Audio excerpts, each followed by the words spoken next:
Christopher Titus, and this is the Armageddon update. Censorship. Conservatives hate it. They can't do or say anything, man. We need freedom of speech. No one should be canceled. We should be able to say what we want and read what we want, even if it's Nazi propaganda on social media. Free speech. Believe what you want. You libtards are trying to cancel us. The generations of Black and Hispanic men, do you want to know what holds them down? Gangs. We have an Islamic invasion. They want to put their hand on the Quran. But nothing is off limits. I mean, unless you want to study Black history or read a book with a gay character.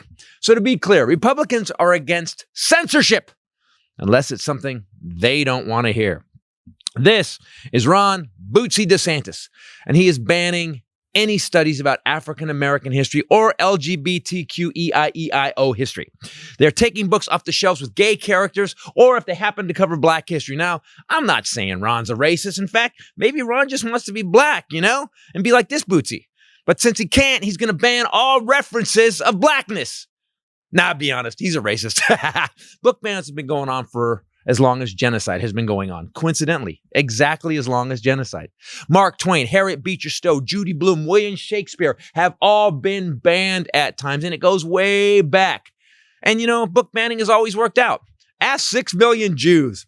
In 1650, The Meritorious Price of Our Redemption, a pamphlet that argued that anyone who followed Christian teachings on earth could get into heaven. But this flew in the fact of what the Puritans taught.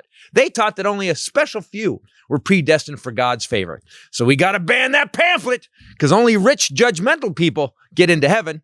Ask investment banker Jesus. I want you to deal with your problems so in the by becoming rich. 19th century, multiple states had outlawed expressing anti-slavery ideas.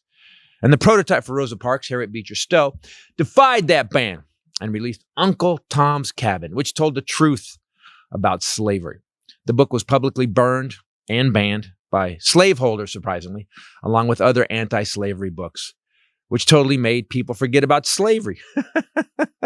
In 1873, Congress passed the Comstock Act, which banned pornographic and immoral materials with no explanation of what those pornographic and immoral materials were. We reject this. Boston sanctioned burning books and banned Walt Whitman's Leaves of Grass and Hemingway's Farewell to Arms. Hemingway. They banned Hemingway. We will not allow reality, facts, and truth. The Jim Crow era also was book bannerific. The Rabbit's Wedding, a 1954 children's book by Garth Williams, where a white rabbit married a black rabbit, was banned because opponents felt it encouraged interracial relationships in a kid's book about rabbits. It did not encourage racial mixing. This picture of Billie Holiday encouraged racial mixing. We reject this. But let's call it what it is.